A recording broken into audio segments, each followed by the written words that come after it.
নমস্কার, Bengali film reviews চ্যানেলের তরফ থেকে আপনাদের সকলকে সুস্বাগতম।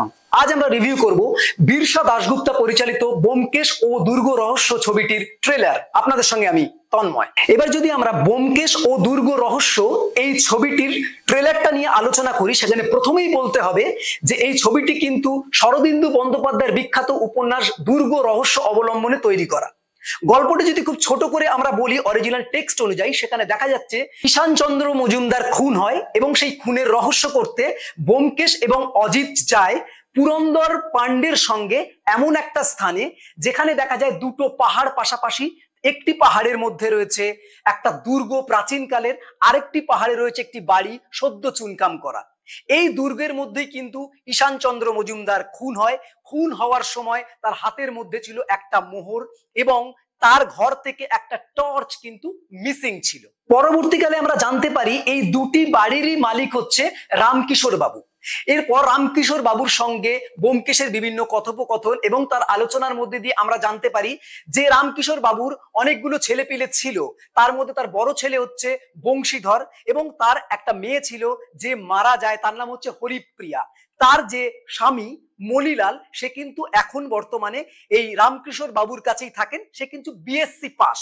তাহলে বোঝা যাচ্ছে যে মণিলাল একজন শিক্ষিত ছেলে ছিল। এছাড়া তার পাশাপাশি থাকতো তার নায়েব, অর্থাৎ রামকিশোরের নায়েব চাঁদমোহন দত্ত এবং একজন মাস্টার যার নাম হচ্ছে রমাপতি, যে তুলসী এবং গদাধরকে পড়াতো। এবং অরিজিনাল টেক্সট অনুযায়ী আমরা শেষে গিয়ে দেখতে পাই আরেকটি চরিত্রকে, যে হচ্ছে সন্ন্যাসী। পরবর্তীকালে রিভিল হয় এই চরিত্রটা কিন্তু বিনোদ কিশোর, অর্থাৎ রামকিশোর বাবুর দাদা। সেই রামকিশোর বাবুর দাদা অর্থাৎ বিনোদ কিশোর, তার প্লেগ হয়েছিল এক সময় এবং সেই সময় তাকে মৃত ঘোষণা করে সবাই ফেলে চলে এসেছিল, কিন্তু সে মারা যায়নি, সে বেঁচে গিয়েছিল এবং পরবর্তীকালে সেই এই সন্ন্যাসী হয়ে যায়। কিন্তু শেষ পর্যন্ত যখন আমরা গল্পের ক্লাইম্যাক্সে আসি তখন দেখা যায় বিনোদ কিশোর সত্যিই মারা যায়। এই মারাটা কেন গিয়েছিল? কারণ হচ্ছে রামকিশোর বাবু সম্পত্তি যাতে এই বিনোদ কিশোরকে না দিতে হয় তার জন্য সে খুন করিয়েছিল। কিন্তু আলটিমেটলি প্রশ্ন হলো যে ঈশানচন্দ্র মজুমদারের খুনটা কি করে হলো, যার খোঁজ করতে, যার রহস্য উন্মোচন করতে ব্যোমকেশ এবং অজিত গিয়েছে। এবং শেষ পর্যন্ত ক্লাইম্যাক্সে এসে আমরা দেখি এই বিনোদ কিশোরকেও কিন্তু হত্যা করা হয়। কিন্তু এই হত্যাটা করলো কে? হত্যা অ্যাকচুয়ালি করেছে রামকিশোরের প্ল্যানে মণিলাল।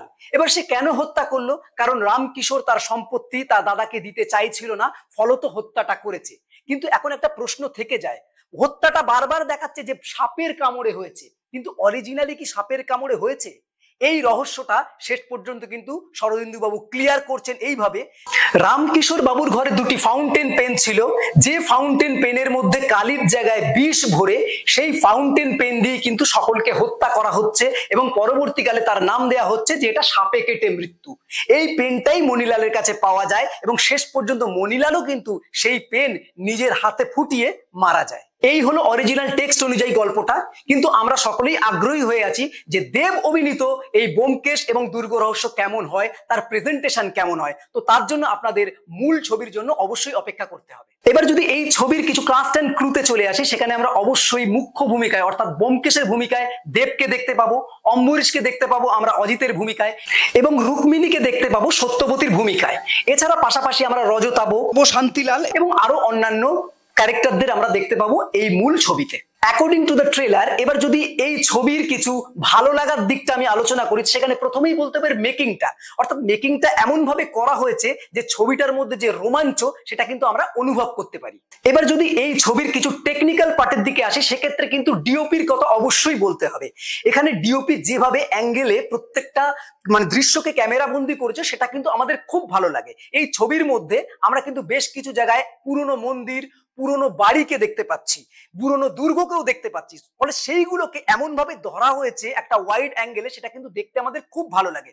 অর্থাৎ যে লোকেশনটা কিন্তু এখানে চুজ করা হয়েছে, সেই লোকেশনটা কিন্তু বেশ ভালোভাবেই চুজ করা হয়েছে। সম্ভবত আমরা যদি দেখতে যাই, এটা মধ্যপ্রদেশ বা ঝাড়খণ্ডের কোনো অংশে এই শুটিংটা করা হয়েছে। তবে এই প্লেসটা নিয়ে অর্থাৎ এই লোকেশনটা নিয়ে কিন্তু অনেক কন্ট্রোভার্সি আছে সৃজিতের ছবির সঙ্গে। আপনারা হয়তো নিশ্চয়ই জানেন যে এরপরে সৃজিতের অর্থাৎ সৃজিত মুখার্জির একটা কিন্তু নতুন ওয়েব সিরিজ বের হচ্ছে এই ব্যোমকেশকে কেন্দ্র করে, যেখানে কিন্তু অনির্বাণ কাজ করেছে অ্যাজ এ ব্যোমকেশের ভূমিকায়। ফলত সেই ওয়েব সিরিজও কিছুদিন বাদে হয়তো রিলিজ হবে, আপনাদের সামনে আসবে। তো সেইটাকে নিয়ে একটা কন্ট্রোভার্সি কিন্তু আমরা দেখতে পাই, বিশেষ করে এই লোকেশনের ক্ষেত্রে। এছাড়া ডিওপির আরেকটা কাজের মধ্যে আমাকে অবশ্যই বলতে হবে যে জঙ্গল দিয়ে যখন গাড়িটা যাচ্ছে, সেই গাড়ির পার্সপেক্টিভে পুরো জঙ্গলটাকে যেভাবে দেখানো হয়েছে একটা ওয়াইড অ্যাঙ্গেলে, একটা বড় অ্যাঙ্গেলে, সেটা কিন্তু আমাদের বেশ ভালো লাগে। তাছাড়া একটা জায়গায় আমরা দেখতে পাই দেশভাগের মতন কিছু মানুষ চলে যাচ্ছে লম্বা হয়ে, সেটাও দূর থেকে এমন ভাবে নেওয়া হয়েছে, সেটাও কিন্তু খুবই মনোগ্রাহী বলে মনে হয় আমাদের কাছে। অ্যাকর্ডিং টু দ্য ট্রেলার, এবার যদি আমরা এই ছবির এডিটিং এর পোর্শনে আসি, সেক্ষেত্রে দেখতে পাবো যে এডিটর কিন্তু খুব ভালোভাবে কাট করেছে, মানে কোনো জায়গায় জাম্প মনে হয় না আমাদের। এছাড়া এর যে কালার গ্রেডেশনটা করা, সেটা কিন্তু ভালো লাগে। বেশ কিছু অন্ধকারের দৃশ্য আছে যেগুলো কিন্তু খুব সুন্দরভাবে ক্লিয়ার ভাবে ফুটিয়ে তোলা হয়েছে, এবং সবচেয়ে বড় কথা যেটা বলতে হয়, পুরো ছবি জুড়ে যে একটা ওয়ার্ম টোন দেওয়া হয়েছে, সেটা কিন্তু আমাদের রহস্যকে, রোমাঞ্চকে কিন্তু বাড়িয়ে দিচ্ছে। এবার কিন্তু এই ছবির বিজিএম এর কথা অবশ্যই বলতে হবে, মানে ব্যাকগ্রাউন্ড মিউজিকটাকে এমন ভাবে তৈরি করা হয়েছে পুরো ছবির সাথে কিন্তু সেট হয়ে যায়। এছাড়া ভিএফএক্স, খুবই ভালো ভিএফএক্স হয়েছে। এখানে একটা দৃশ্য আছে যেটা আমরা ট্রেলারে দেখতে পাই, যে একটা সাপের দৃশ্য, সাপ কামড়ানোর দৃশ্য, সেটাকে এত সুন্দরভাবে ভিএফএক্স এ তুলে ধরা হয়েছে যেটা একদম ন্যাচারাল বলে মনে হচ্ছে। এবং শেষে একটা কথা বলতে হয় যে ওভারঅল ট্রেলার জুড়ে যেভাবে মূল ছবির একটা ইমপ্রেশন তুলে ধরা হয়েছে, সেটা কিন্তু খুবই ভালো লাগে দেখতে। এবং শেষে একটা কথা বলতে হয়, যেটা মানে যার সাথে সকলে হয়তো একমত হবেন, সেটা হচ্ছে আমরা চিরাচরিত যে ব্যোমকেশকে দেখে আসছি বা যে ব্যোমকেশকে পড়ে আসছি, সেই ব্যোমকেশকে কিন্তু ওই একই লুকে আমরা পাচ্ছি না। এখানে একটু ব্যোমকেশকে নিয়ে অন্যরকম রিসার্চ করা হয়েছে, যেখানে দেখা যাচ্ছে যে আমরা কিন্তু একসময়, মানে শরদিন্দুর যে ব্যোমকেশ, সেই ব্যোমকেশের মধ্যে যে ধুতি পরা একটা চেহারা আমরা দেখতে পাই, তার হাতে একটা সিগারেট থাকে, বা তার মুখের মধ্যে যে শার্প ফিচার্স থাকে, সেটা কিন্তু দেবের মধ্যে আমরা পাচ্ছি না। হয়তো আমার সাথে আপনারাও একমত হবেন। আমরা কিন্তু যতগুলো ব্যোমকেশকে দেখেছি, যেমন আমরা অনির্বাণকে দেখেছি, আবিরকে দেখেছি, এমনকি উত্তম কুমারকে দেখেছি, সুশান্ত সিং রাজপুতকেও আমরা ব্যোমকেশের ভূমিকায় দেখেছি, এবং যে ব্যোমকেশ আমাদের চোখে লেগে রয়েছে সে হচ্ছে রজিত কাপুরকে। তার ভূমিকাও যেভাবে আমরা দেখেছি, সেটাও কিন্তু চিরাচরিত যে ব্যোমকেশের লুক, সেই ব্যোমকেশের লুকেই আমরা কিন্তু দেখেছি। কিন্তু এখানে ব্যোমকেশকে কিন্তু আমরা সম্পূর্ণ একটা অন্য রূপে পাচ্ছি।